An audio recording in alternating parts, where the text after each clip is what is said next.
तो फिर अगर आप यहाँ पे इवन इस एक्ट के अंदर एक शेड्यूल प्रोवाइड है, शेड्यूल 1, जिसके अंदर वो सारे एक्ट लिखे हुए हैं, जिसमें जो वर्कर वहाँ पे इंक्लूड होंगे वो यहाँ पे इंक्लूड नहीं होंगे। तो वो वहाँ पे जो इंक्लूड होंगे उन्हें हम ऑर्गेनाइज्ड सेक्टर के वर्कर कहेंगे, और इसमें जो इंक्लूड होंगे वो अनऑर्गेनाइज्ड वर्कर होंगे, अनऑर्गेनाइज्ड सेक्टर के वर्कर्स होंगे।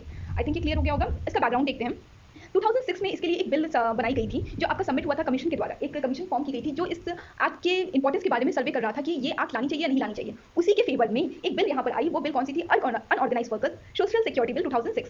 फिर इस पर बहुत सारी मीटिंग्स, बहुत सारे प्रेजेंटेशन चलते रहे, कुछ साल तक चलते रहे, उस पर बातें होती रही। फिर डिस्कशन होता है, इसका जो इंपॉर्टेंट डिस्कशन होता है आपका इस बिल को लेकर, ये आपका इंडियन लेबर कॉन्फ्रेंस में होता है, जो उसका 40th सेक्शन होता है, मतलब 40 सेक्शन उसके सेशन में आईएलसी के इस टॉपिक के ऊपर डिस्कशन होता है, और वहाँ से आप एक विड्रॉ होता है कि ये एक्ट आनी चाहिए हमारे इंडिया में एज अ लेजिस्लेशन। तो वो कब हुआ था? 40 सेशन ऑफ द आईएलसी यहाँ पे हुआ था, और वो कब था? 9 दिसंबर 2005 में हुआ था। ठीक है, तो वहाँ से ये आपका कंक्लूजन निकला कि ये एक्ट आनी ही चाहिए। तब बिल ड्राफ्ट हुआ, काफ़ी सारी चीज़ें हुई, और फिर फाइनली एक आपका कमेटी बनाकर ये एक्ट को इनाक्ट कर दिया गया हमारे इंडिया के अंदर। तो इसका इनाक्टमेंट डेट है 30 दिसंबर 2008। तो 30 दिसंबर को ये एक्ट हमारे इंडिया में लग गई थी। और कहाँ लगती है? ऑल ओवर द इंडिया लगती है। जस्ट आपका जम्मू कश्मीर यहाँ पे ऐसा कुछ एक्सेप्शन नहीं है, ऑल ओवर द इंडिया ये एक्ट लगेगी। डेफिनेशन क्या होते हैं इसमें? थोड़ा हम डेफिनेशन थोड़ा इंपॉर्टेंट पढ़ेंगे, क्योंकि ऐसी चीजें हैं जो हमने अपने जो पिछले एक्ट्स पढ़े उसमें नहीं आया, क्योंकि अब अनऑर्गेनाइज्ड लेबर है, तो उनके जो एम्प्लॉय होंगे वो कौन होंगे उनको हम देख लेते हैं।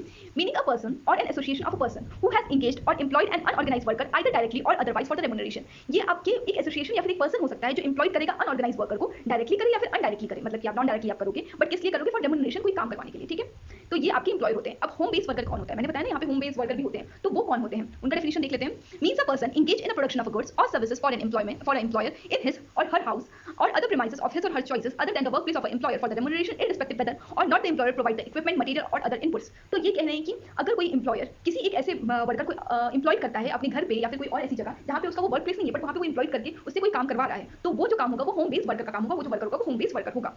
और इसमें जरूरी नहीं आपका एम्प्लॉयर आपके इक्विपमेंट, मटेरियल या फिर इनपुट्स आपको प्रोवाइड करे। जैसे आप कारपेंटर जब एम्प्लॉय करते हो अपने घर के काम के लिए, तो वो आपके अनऑर्गेनाइज सेक्टर में आएंगे। अब आप उसको जो इक्विपमेंट वो यूज करते हैं वो तो प्रोवाइड करते नहीं, वो खुद लेकर आते हैं, और वो आपके घर पे होकर घर वो बनाते हैं, फर्नीचर्स बनाते हैं। तो वो जो होंगे वो आपके होम बेस्ड वर्कर होंगे, और वो किस सेक्टर में आएंगे? अनऑर्गेनाइज वर्कर के सेक्टर में आएंगे।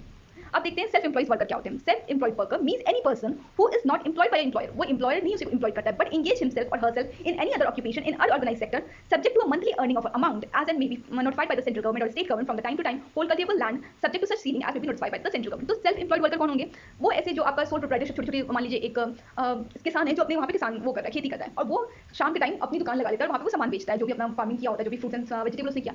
या फिर वो क्या कर रहा है? कोई मिस्त्री हो गया जो जाकर वहाँ पे घर पे कुछ घर बनाता है, तो वो सेल्फ एम्प्लॉयड है, वो खुद को अपने आप को एम्प्लॉयड किया हुआ है, उसने अपनी दुकान खुद से खोल के खुद का सामान बेच रहा है, तो वो सेल्फ एम्प्लॉयड हो जाएगा। ठीक है, अब अनऑर्गेनाइज सेक्टर क्या होता है? Mean an enterprise own by individual और सेल्फ एम्प्लॉयड वर्कर एंड अर्ज engage in the production or sales of the good providing a service any kind of whatsoever and where the enterprise employ worker the number of such worker less than 10। तो unorganised sector क्या होते हैं? वो सारे sectors, वो सारी आपकी जो छोटी छोटी दुकानें हो गई, वो आपकी बार्बर की शॉप हो गया, वो आपके जो छोटे छोटे चाय की दुकानें होती हैं, या फिर आपका जनरल स्टोर्स होते हैं, वो सारे जो होंगे, जो ठेले लगते हैं, ये सारे जितने भी आपके दुकानें होंगी, ये सारी चीज़ें आपकी अनऑर्गेनाइज सेक्टर में आएंगी। क्योंकि देखिए वहाँ पे सेल और परचेस तो हो रहा है, वहाँ पे कुछ लोग एम्प्लॉयड होते हैं, कभी कभी आपके जो जनरल स्टोर होते हैं वहाँ पे एक दो लोग एम्प्लॉयड भी होते हैं, और वहाँ पे पैसे आ जा भी रहे हैं, वहाँ पे सर्विस भी प्रोवाइड की जा रही है, वहाँ पे इंडिविजुअल ओन करता है या फिर खुद दुकान खोल के बैठा है, या फिर एक दो लोगों को एक छोटा सा इंटरप्राइज ही बना के रखा है, बट कंडीशन क्या है? वो 10 से कम लोगों को एम्प्लॉयड होना चाहिए, फर्स्ट थिंग। और सेकंड थिंग क्या होनी चाहिए कि वो सेल्फ एम्प्लॉयड भी हो सकता है, जरूरी नहीं है कि वो एम्प्लॉयड करना ही जरूरी है, वो खुद अकेले एक दुकान खोल के बैठ सकता है, वो अकेले भी वहाँ काम करेगा, तो उसे हम सेल्फ एम्प्लॉयड और अनऑर्गेनाइज सेक्टर में काउंट करेंगे।